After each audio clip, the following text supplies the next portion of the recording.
You're live at last. Well, that was going live for a long time. Okay, copy the link, put it in the tweet. There we go. Proper go live. All right, I am live. So I am doing this live again simply because it did save me a whole heap of work by actually doing it live the other day. In fact, the last couple of weeks. Except last week I did it here in the office and the video quality is pretty much almost identical to if I just recorded off here, which is what I used to do. And the audio quality, because I have this big sucker here, was also very good. So that actually made a big difference. And it saved me from having to suck everything into Premiere later on, get the video, get the audio, line them all up, render it as well, because rendering in, and this is just 1080p too, it's not like 4K stuff, just rendering into 1080p takes like half an hour for a half-hour video, and then I got to wait for the Australian internet to upload everything, so that was just a pain in the ass. So this works much better. So what I am doing is a little bit of a change around in terms of the order which I do things now in these live videos, because it takes people a few minutes to join in. One of the things I'm doing is starting with sponsors. So this week I have a brand new sponsor, which is NordVPN. First time I've had Nord on here. So big thanks to those guys. Nord is talking about an even faster VPN connection. And I did actually download Nord the other day and give it a go. And it was faster than the other VPNs that I have been using. I literally went through and speed tested it. But interestingly, I had a discussion with some Nord people last night. And they're like, yeah, just a speed test isn't really a good indication of where the value proposition is. So I think I'm going to spend a bit more time looking at Nord, because it's curious to see. I like security constructs that don't just give you a security thing, but they give you something else as well. For example, I like password managers because you don't just get protected passwords, but you can log into things faster. So there's actually a usability upside. I like HTTPS. No surprises there, because not only do you get confidentiality and integrity and all that sort of stuff, but you get Brotli compression and you get HTTP2 and you get all these other things. So I'm curious to have a deeper look at Nord, because I reckon they got a whole bunch of stuff there that actually makes your connectivity a lot faster, because they can start to control things like routing in terms of which way your traffic goes, which is true. They would have that control. I'm just interested to see how different it makes things browsing around the web. So they're talking about NordLynx, so WireGuard-based tunneling solution. So it's the tunneling which I'm kind of curious to play with. So again, I have had a cursory look so far. Looks so good on the surface of it. Go and check out Nord and give them a go, and I'll talk more about it later on if I've got something substantial and most importantly independent of my own free volition to talk about. So thank you for those who are joining and leaving some comments as well. Feel free to ask questions, because I don't have anything of massive substance this week, but I do have lots of little things. And what I've tended to find myself doing, because I just think it's interesting for people that are in other parts of the world, is to kick off the morning just by having a bit of a look at how we're tracking down here in terms of the thing that is impacting all of us. I was going to say data breaches, but okay, also data breaches. I'll come back to that. But that, of course, is the whole COVID-19 situation. So Australia has fared exceptionally well for many reasons, which I think are frankly a combination of good luck and good management. If I go through and I have a look at, where are we, this Twitter account which has all of the good tweets on it. How did I lose that? Where's it gone? Go back. The COVID_Australia Twitter account. So where are we at today? So Australia, in our country of 25 million people, we have a total of 591 active cases, which is great. That's down under 600 from yesterday, which is good. 98 deaths, tragic, but 98 in a country of 25 million people. It's been very good. And then in terms of my home state here, and I'll talk now about how our restrictions are starting to loosen up as well. We have got, in a state of 5 million people, we've got a total of 16 active cases, which is pretty remarkable, because for someone like me, like wandering around, it's not like I go like aimlessly wandering around, but let's say I go to the shops or something like this, or I go and play tennis, knowing that there are only 16 known cases. Now, obviously, there are other cases out there that are unknown, but just having that 16 figure compared to, say, the other states in Australia or other parts in the world is exceptionally good. So knowing there's such a small number, yeah, it's kind of an amazing feeling. Man, like 3 months ago, I wouldn't have thought it would be amazing to think I could go down to the shops without being worried about getting sick. So that's good. We have had 6 deaths in our state, But again, like 6 out of 5 million people is just amazing. So what's happening now is we are starting to loosen a bunch of restrictions, which the next of which will kick off tomorrow on Saturday. So let me just go to the thing that I had shared here. So what is going to change tomorrow? So Saturday, 15th of May, family, friends, and community. We can have gatherings in homes, maximum 5 visitors allowed from separate households, which is fine. So I can have another family over, for example. I've got my mum and dad coming over on the weekend, which is great. Gatherings of up to 10 people for outdoor non-contact activity, which is great for me because I love playing tennis. So we have been able to play singles for quite some time, but we can go back to not just doubles, but coaching sessions as well. And of course, tennis usually is a non-contact sport, which is good. So that's kind of good. Pools, indoor and outdoor, okay. Personal training, so people back in parks, which is nice. Public spaces and lagoons, which is good. We have a lot of that here, particularly in this state. Parks, playground equipment, skate parks, and outdoor gyms. So we've got a lot of outdoor gym equipment here. I can sort of walk out the door and a 10-minute jog down the road, and there's a whole beach full of equipment. So they've just started removing all of the protective gear, all those like police tape and COVID warnings. The playgrounds opening back up again, which is great. Libraries, weddings, hiking, and other recreational activity in national state parks. That one is a biggie for us because I do like to get out into the nature. Funerals, max 20 indoors, 30 outdoors. Recreational travel, maximum 150 kilometers within your region for day trips. 150K is a pretty sizable day trip, which is great. And then in terms of business and economy, retail, shopping, 10 people permitted at any one time for dining in restaurants, cafes, pubs. So as of tomorrow, we can actually go back and have a beer or have some food in a restaurant, so long as there's only a small number of people. So that's going to kick in. We run for... let's see. So that's 15 May. We run for 4 weeks until 12 June. Then we go into the next stage, which basically just ramps all that up. So it's, for all intents and purposes, it's just more people in the same space, more indoor stuff allowed, gyms reopening, things like that. Now that is inevitably assuming the whole thing doesn't go to hell as we start allowing people to do more things. But curiously, even like a week ago, when I'd be out riding and I'd take a photo or a video or something. And people on the internet get very upset and they're like, oh, there's going to be a spike now. And inevitably that hasn't happened. Certainly not in this state, certainly not within the period of a week. So we just have to see what happens in the longer term. All right, having just a look at some of the comments here before I go on to something else.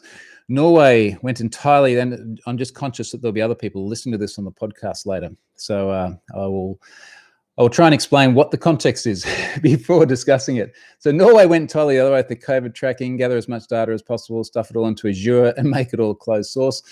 Oh man, I don't even want to get into talking about tracing apps. Let's talk about that another time. I think I need to prepare some more cohesive thoughts. The developer stated that open source is not safe and references Heartbleed as an example of open source being vulnerable and unsafe. See, Heartbleed is an interesting one. OpenSSL is an interesting one, and it's not that. And I'm sure Frederick, who's asking this or making these points, understands this. But it's not that these things have vulnerabilities because they're open source. I think what's actually most interesting about this is that open source can have vulnerabilities because there's the extreme school of thought, which is if you make it open source, everyone will come and read the code and you know it'll be fine because everyone's... No, they're not. It's software. Software has bugs. We just have more transparency when it's open source. And then you go down the rabbit hole of, oh, yes, well, if it's open source, you can take contributions and other people can fix it. And, it is a rabbit hole. All right, so other things related to life as it starts to return to normal. I'm going to get a haircut next week. This is why I've been wearing a hat every day, because I haven't had my hair cut for about 3 months. So I have to get myself a haircut. I have to get my son a haircut because both he and my daughter will go back to school week after next, which is great. So the way they've done it in Australia, I'm not sure about all states, but certainly our state, is the first couple of years of school, so the really little kids, and the last couple of years of school, year 11, year 12, all went back on Monday this week. So they effectively have 2 weeks with just the upper and the lower ends of school, inevitably because a lot of our schools are separate primary schools and high schools as well. I guess they're the guinea pigs, send them back, make sure everything doesn't go to hell. And then all the other kids will start to go back in, 10 days from now. So he will need a haircut because he's basically just been homeschooling for, I think, about 2 months now. We actually took the kids out a little bit earlier than what was mandated. So he'll go back to normal. We'll both get haircuts. That will be good. Denmark, reason for trousers, Mikhail's comment. Denmark, reason for trying to develop their own shit. And guess what? No one takes forever. The tracing stuff, the time will disappear so quickly if you go down the tracing rabbit hole. Interesting how different countries are opening up different phases. Ireland has a 4-phase plan starting Monday.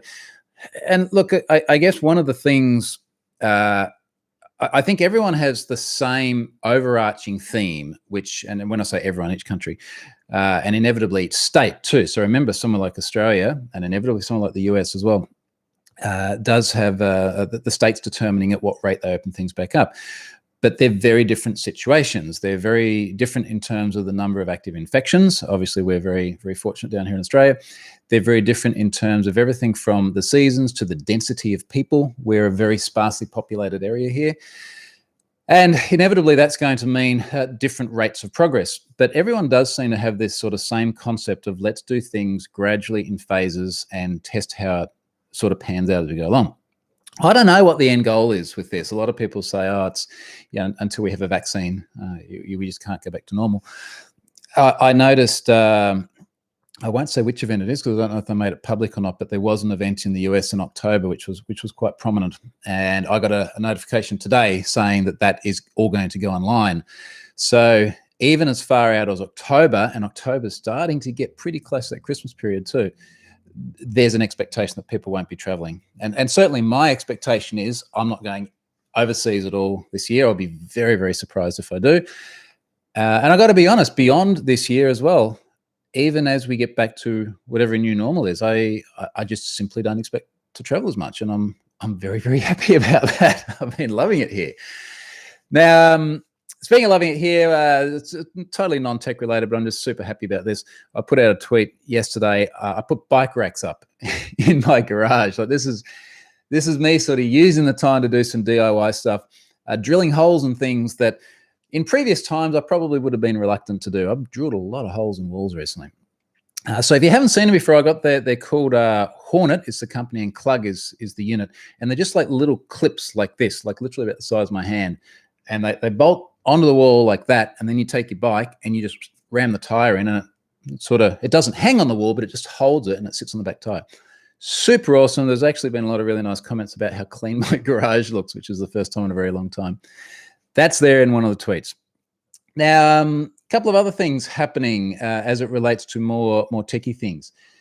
Dev Around the Sun. So I had Dev Around the Sun 2 days ago, and this was a bit of a fundraiser for the COVID-19 situation, and it should have all been recorded as well. So I'll find the references for that and I'll put it in the notes for this. But I did a talk around, what did I call it? Dev Around the, I can't even remember what I call it. I came up with something last moment because I forgot I had to do the talk and I was kind of rushed. But what I wanted to demonstrate was how data breaches do impact everyone. And when we say we're all in this together, it's like, yes, we're all in the COVID-19 thing together, but we're also all in the data breach thing together. So I wanted to pick sort of 3 different countries that had really noteworthy incidents. And I picked Australia for the Australian Red Cross Blood Service data breach, of which I was part. So that was a really big one, which is quite interesting. I picked the Philippines because the Philippines Election Commission had a really serious data breach a few years ago that impacted a really substantial portion of the population and also included biometric data. And I'm just looking at my slides here, and I won't spoil it all because the talk's recorded, but it was just funny to see like election officials come out and say, there is no sensitive information in here. And then you look at the data that was actually compromised and it's like everything, including your fingerprints. Apparently that's not sensitive. So I've got like the Iraqi information minister in there. There is no sensitive information there. Couple of other fun facts on that particular one. The National Bureau of Investigations there in the Philippines was saying we're going to run over those who illegally obtain personal data. Yeah, fair enough. we advise the public to avoid uploading or downloading these files.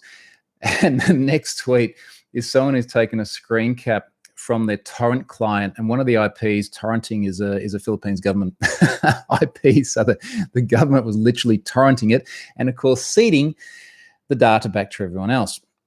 Now, what I didn't realize at the time, because I tend to like deal with the data breach and then move on, and unless something really noteworthy pops up, I kind of don't tend to go back to it. But going back to this one to prepare for the talk, they arrested the guy who was responsible for it, and he looks identical to a Jawa out of Star Wars. Now, if you don't remember the Jawa, like episode 4, like the first one that came out, that little dude with the lasers around where Luke Skywalker grew up, and when he goes to see Obi-Wan Kenobi, these guys are like zapping people, but it looks identical, same like pointed hat hoodie. Super, super weird. And I also talked about South Africa and the Master Deeds data breach. So this was the one where basically everyone in South Africa was in it.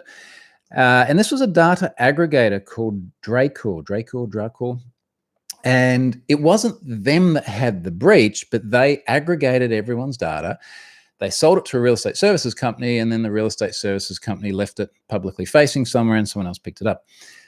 And the real problem here is that we've got, first of all, data aggregators siphoning up huge amounts of data. I'm going to talk about something else related to that in a moment too. And then the other problem there is that once they provide that data to someone else, it is now completely out of their control. And here we are, like now it's in Have I Been Pwned. So Dracor was a real problem there, because it's just like one of these wild, wild west kind of things where there's just not enough legislation and control over who can collect all of this and then resell this and monetize it and just effectively redistribute it and have no controls over it whatsoever. I've got a few screen grabs here on some of the queries I ran. So the things like there's 66 million records in the database, 57 million alive people, over 9 million dead people. Not entirely clear why you need to sell a database full of dead people, but here we are. 12 million children. Now, children is less than teenagers, because there's another category here, which is teenagers, and there's 6.8 million teenagers as well. So, let's call it almost 20 million kids in this whole thing. And then I'm just looking, there's this attribute called age group, and it's like child, 20s, 30s, 40s, male, female. So, all right, that's, possibly some data integrity issues there. But what was quite funny about this, and I had to censor it when I did the talk, but I don't censor it on my blog because we're all adults. If you want to censor it, you can turn geez, what year is this? Turn the thing down for a moment. iAfrikaan, the media outlet that covered this, I remember doing some interviews with them, and I forgot I'd said this, but they've quoted me here in the story. And the quote is, "They've, Dracor, fucked up in a seriously large scale here," said Hunt when speaking to iAfrikaan. And I honestly can't remember, A, like being so Australian to a reporter, and then B, a reporter actually just taking that and printing it verbatim. But I did have a bit of a laugh when I saw that. So anyway, now curiously, Dracor, dracor.co.za, because it's a South African domain, the domain has been suspended. So it looks like they are gone. Now, this domain being suspended is a web page that says that. So I imagine it's the hosting provider that has suspended it. So maybe they didn't pay their bills, or they went bankrupt or something like that. Now, I mentioned I'd come back to something else on data aggregators. So one of the things that I mentioned some time ago, and I really want to try and process this today, is I've got a breach that's got, I think it's about 25 million people in it, including myself. And I just have not been able to attribute it back to a source. And it's enormously frustrating to see so much data, again, including my own, floating around out there, and we just don't know where it came from. So it was identified as being on a cloud service, publicly facing, on an IP address. In a case like this, you can go to the cloud provider and you can say, hey, look, this is publicly facing, needs to be cleaned up. But due to privacy, they can't tell you who it is. And there's just nothing in the data to attribute it back to a source. But there's a heap of info in there. So I am just going to go ahead and load that. I've got to figure out what I call it. And I'm going to have a blog post next to it saying, look, this is there. Good luck. Like, we can't actually say, here is what you should do as a result, or here is your path of recourse. You can't go to Acme Corp and go, hey, you guys exposed my data. I'm upset. So it's frustrating, but it's literally been sitting there for months, and I keep picking it up, trying to figure it out again. Haven't worked it out. Anyway, stay tuned for that one. Looking at some of the other comments in here. Interesting. Where do we get up to? We at work, we just got told home working will continue until the end of 2020.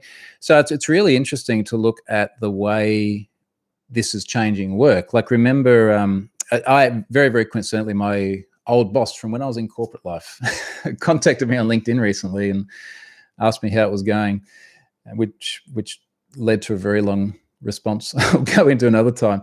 But I remember very clearly, this was about 5 years ago I left there. He was always of the view that you got to be present. If you're not present and not visible, how do we know you're working? Now, of course, we all know that you can tell if someone's working because they're productive or not productive. But anyway, this was the attitude. But it's just really interesting, the fact that many organizations who were reluctant to things like working at home, who got absolutely thrown into having no choice whatsoever and having to turn that around in pretty much zero time. I wonder how that will change things moving forward. Has it demonstrated that people can work from home? Has it demonstrated that actually it's a bit of a mess? Is it somewhere in between? And it's just curious seeing comments like this, where people are going to have to continue working from home for quite some period of time anyway. And then what if the company that you're working for says, no, we don't really like this, but there's so many other companies out there that have now tried it and are now receptive to the idea that you start to have more employment options? I'd be curious. They can't really decide what to do, but in all cases, in the number of cases go up, we will close stuff again, or at least slow down opening again. So this comment from Mikhail, yeah, I mean, this is, I guess, what we have to see. So as things start to relax, what actually happens? Does it go back up or not? And of course, the other sort of, I guess, measure here that we're working to is not just the health side of things, it's the economic. And that I imagine for government, and look, it would really, really suck to be in government at the moment. Imagine the stuff they've got to deal with. But I imagine part of their decision-making process would have to be like, how much adverse health impact are we willing to bear in order to have economic prosperity? And not even necessarily prosperity, but sustainability. So there has to be some sort of trade-off, because otherwise we just simply wouldn't be opening anything. We'd go, okay, everyone stay at home till the whole thing just disappears. And that's not sustainable, because that causes other problems. Time will tell. Frederick, I miss beautiful Norway. I do miss beautiful Norway. In fact, I should be in Norway right about now for NDC Oslo. That was the original plan. I was going to be going back around about this time. So I don't know when I'll be going back there, but I don't think it'll be this year. How's the camera thing going? So I'm going to get to the camera thing after the next thing, because I do have a rough order of operations here.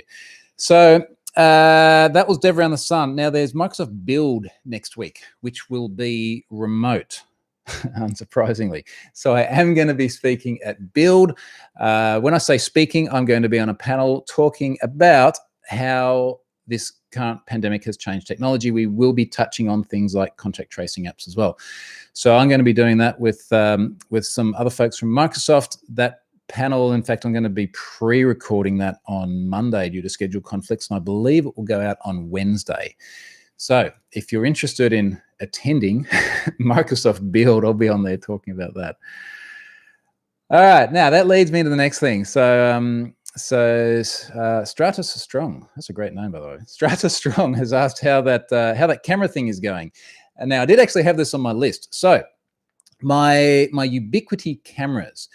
Now I have got the mother of all threads going in terms of my Ubiquiti build out. And yesterday I put a couple of additional things in there around how I'm doing. What am I looking for here? Twitter. I'll find my tweets. How I'm actually doing the cameras. So I've spoken before, and this is all captured in this mega tweet thread. But I mentioned before that I got a couple of cameras working by effectively wirelessly uplinking access points. Now, what that means is that I have a couple of points where I cannot run Ethernet to them.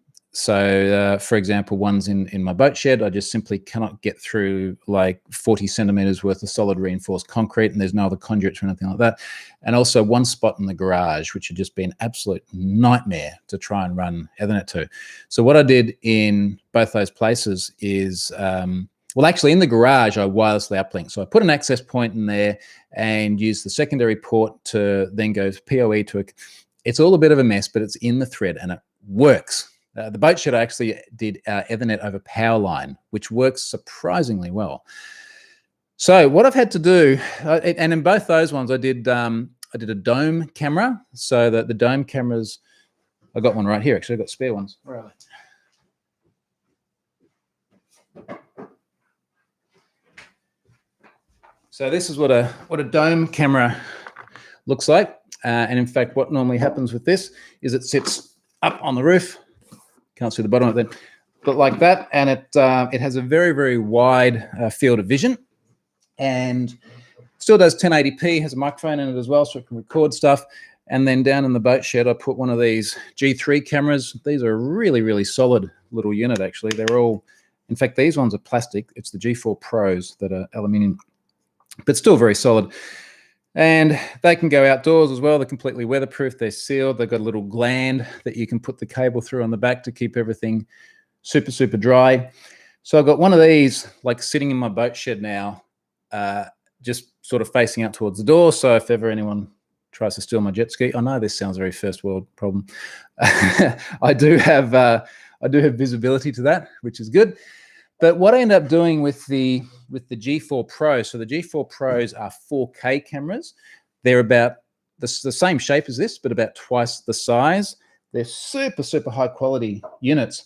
I did actually get an electrician to come out and run Ethernet. And what we found is that we could steal a couple of Ethernet ports, which were in my media room, which were redundant with the other couple of ports on the other side of the room. And incidentally, I don't hardwire anything other than like my PC and NAS and stuff like that, because I've got so many access points around the place. So he stole those, he ran them up through effectively a void in the middle of the house, out the roof, and then one to the front, one to the back. And I've got two G4 cameras mounted quite high. But in this thread, I've shown how there's a couple of super, super cool things you can do with these cameras. And one of them is you can create what they call a privacy zone. So because of the position that the camera got mounted on the back, and I'm looking at it in the tweet thread here at the moment, is it looks down, and on the left is the swimming pool, and on the right is a window to the master bedroom. And I don't need that stuff recorded, and I don't want that stuff recorded. So when you create a privacy zone, you can have little points that a shape is then drawn over, and it's literally a black box. So if anyone else does get visibility into this camera, they can't see what's in the pool. So they can't see, for example, the kids swimming around the pool. They can't see the window on the master bedroom. So what I was really conscious of is that of a morning, and no one else can really see in there from anywhere else, if I get up and I open the curtain and let's just say I'm not appropriately attired, like I don't want that to be recorded. Maybe to help my brand, who knows? Anyway, let's not go down that rabbit hole again. Point is, I want privacy there. So there's literally black boxes over that. Now, I am conscious that if someone completely owns the security system, so they do actually get access to the admin system, well, yes, you could delete the privacy zones. But if they got access to, say, the RTSP feed, which I've not enabled for these cameras, but I might in order to just expose it internally and surface it via, say, a panel that I might put on a wall or something, you wouldn't get access to that. So that's the first thing, the privacy zones. The other thing you can do is you can create motion zones. And the motion zones allow you to define areas where if there is movement within there, it creates an event. Now, I've got these cameras constantly recording. So they record absolutely nonstop. And they all record back onto the 6 terabyte hard disk in the UDM Pro. So this is the Unified Dream Machine Pro, which sits in my rack. So I've got constant record, but what you really want to be able to do is you really want to be able to see like a timeline where you can go, okay, did things happen along this timeline? Otherwise, it's just an endless stream of video. So the motion zones allow you to define areas where if there is motion within there, that creates an event. So effectively put like almost like a bookmark on your timeline. And your motion zones, again, you can sort of free-form point around where you want to detect motion, and then you can set the sensitivity of it. So what I've been doing is sort of playing around with that, and it's a lot of mucking around. And it's not a lot of mucking around because it's Ubiquity's fault, but it's more that the problem you've got, say this one at the back, one of the things I've realized is looking down your pool bedroom, and then there's my boat on the water. It's where most people keep their boats, certainly here, but the water has reflection from lights. Now, what can happen is as the water ripples and the light's reflecting on it, it looks like movement. So I've had to sort of create the motion zone in an area that doesn't include the water. But the other thing is that as you get further away, and of course people then appear smaller, I shared a video on here yesterday. So if you wanted to see what the video looks like, there's a 4K video of my daughter and I, which I put on YouTube to keep the 4K going. You'll see that we sort of walk down and that looks fine. And then we get down to the boat and I was putting the cover back on the boat and you can still see us there and we're moving, but the recording stops because it's not sufficient motion. So what I've ended up doing, and this is in this tweet thread as well, is that I now have two motion zones. So I've got one motion zone, which is sort of the closer field stuff, and the sensitivity of that's a little bit lower. And then another motion zone, which is around the boat and the jet ski here. And the sensitivity for that is much higher. And then none of the motion zones cover the area in the pool where there's a massive inflatable swan because it keeps getting blown around the pool and having motion.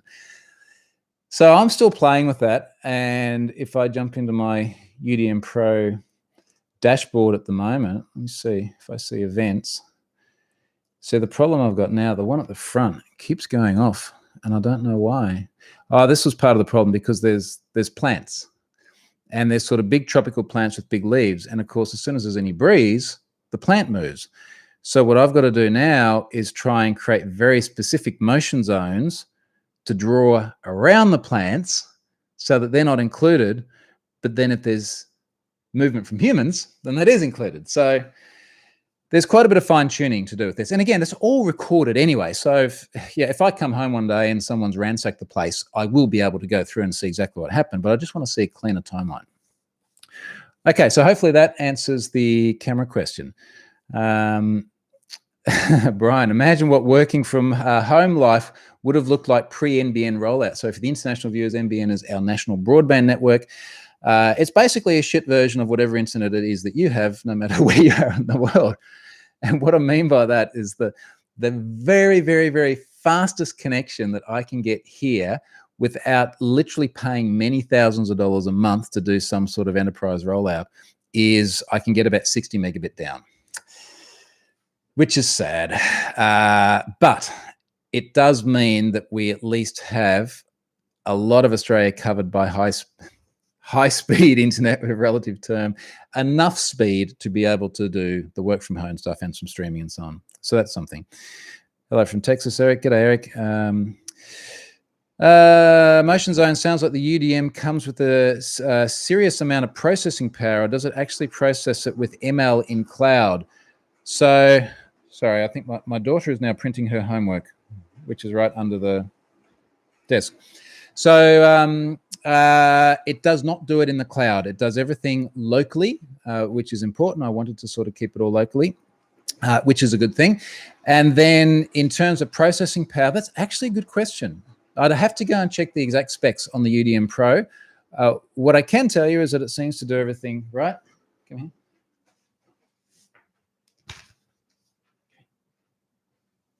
Wave. You're on the internet. Everyone's watching. There's your homework. All right, I'll show you the video later. Seriously, you don't believe me? All right, I'll show you later. Okay, you close the door on the way out, sweetie? I need to print my math. Okay, you can print that too. It feels like that scene. Remember that one where there was like the guy doing the North Korean interview thing? It was all very serious, and then his kid runs in. And these days, everyone's like, "Yeah, this is a normal day in the office." Incidentally, that they're here and everything, it's like crazy Friday, and they had to join the session in the morning. So for her, she's 7, nearly 8. And at her year, what they do is they all join with the Microsoft Teams session at like 8:30 in the morning, and they say hello to the teacher and everything. and then they have one at the end of the day at 3 o'clock, and then they sometimes have like a live math lesson in the middle of the day, and then they just get a whole lot of work from home, which they print out. They do the work. So she's actually really liking maths at the moment, which is great. So they do all that, and then they take photos of it and they upload it to the app, which is pretty cool. So she's got another today and next week doing that. So anyway, that was the situation there. In terms of those UDM Pro specs, go and check those out online, but it certainly seems to have no trouble at all processing what is now 4 different cameras, 2 of them running at 1080p, 1 of them running at 4K. What happened to your hair? You take it all out. You still got the gloves. I told her she looked like Madonna in Material Girl, and then I had to go back and explain all that. No, not Madonna from Material Girl. No. You don't believe me this is live on the internet, do you? Mm-hmm. Look, there's 29 people watching it. And says people talking. Here's Brian. Her teacher should just call her on her oversized smartwatch. Do you remember the smartwatch? Oh, yeah. Do you remember what happened to that? Yeah. Do you want to get it? It's over there. You can show people what it is. Yeah, come and show the camera. And what happened to the smartwatch? When I was playing tennis, it broke. Okay, all right. It broke is one thing, but what else happened to it? Did it get a bit hacked? Yeah. It got a lot hacked. All right, sweetie. Fun times. So, all right, that's UDM Pro stuff. Now, last stuff, because I do actually have to drop from a meeting in about 7 minutes as well. My top tweet this week, which is interesting. So I do every few days go and have a look at analytics.twitter.com if you haven't used that before, which tells you which of your tweets are popular, and then who's that started following you, has the greatest follower count. It's just some interesting stats that tend to pop up there. And one of the things that really stood out this week was I shared a tweet, and my text on the tweet here was, "This is old, cliched, and profoundly true. That thin veneer of externally visible success sits on top of an unseen amount of blood, sweat, and tears." And the image here is your typical sort of iceberg thing, right? Where there's a surface veneer, and the surface veneer is what people see. And there's like awards and trophies and medals and effectively representations of success. And then beneath that is like the 90% of the iceberg. Sacrifice, staying healthy, good habits, focus, growth mindset, disappointment, persistence, daily goals, expenses, time management, determination, meeting targets, tears, sleepless nights, rejections. And it just really sort of resonated with me when I saw someone else share that. I think it was a friend on Facebook, actually. And it just, I think the thing that gets me is most of what we project externally, whether it be anything from what you drive around the street in to the things that I share here, are the positive outcomes of life. Simply because no one really wants to see all the negative shit that has to go into it. It's a little bit like on social media. Every time you see your friends, it's usually, here is something awesome that I've done. And it's the same for me, simply because the other stuff really isn't that interesting. But it does hide just crazy, crazy amounts of underlying effort and work. And certainly for me, when I look at the things that I define as success, and that's not just monetary, let's be clear about that, there is really very, very little external visibility into the sacrifices that get there. Now, for the most part, this was a very well-loved tweet. 610 love hearts on it. Do we call them love hearts now, or likes, or favorites? I don't know. Positive reactions to it. But there are just a couple of responses to this, which, oh boy, where do you begin? Yeah, responses along the lines of, yes, like not in the image, privilege and born into the right family, or things like this. It's like, well, yeah, also not in the image is luck. And a couple of people pointed this out. It's a really good book, actually, by a guy called Malcolm Gladwell, and he wrote a book called The Outliers. Now, he also wrote Blink and the Tipping Point. So I believe he coined that phrase, the tipping point. And yeah, his observation here is that for success, and again, success isn't always just money. It might be, let's say you want to do an MBA, or want to be a doctorate, or it could be education, or your success could be starting a charity, whatever it may be. It's a combination of the effort that you put in and good fortune. And good fortune can be the family you're born into, the country you're born into, the time you're born into. One of the really interesting things in his book is he looked at a lot of successful sports people, and he said, good luck is often the month of the year that you're born in. Because when kids are going through sports programs, and it's sports programs per year, if you're born at the beginning of the year, you could be almost 1 year older than the other kids. And if you're like my daughter, imagine how much bigger she is than someone who's, let's say, 11 months younger than her. So good fortune comes in many different ways, but you got to have the two of them together. You got to have the good fortune, but you've also got to be able to capitalize on it. So he used examples like Bill Gates, and yeah, Bill Gates is obviously a super, super smart, intelligent bloke, but he was also very lucky, not just the family he was born into, but his mother was working at a school that gave him access to computers, and he combined these things together. If he just had the good fortune and good luck, it wouldn't have been enough. If he just did the hard work, it wouldn't have been enough. Like, you got to mix all these things up.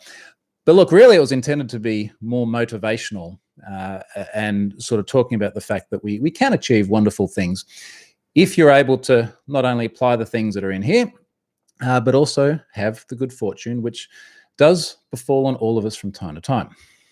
Anyway, I thought that was interesting. I'll put that link to that into the notes for the blog post, which I'll push out sometime later today.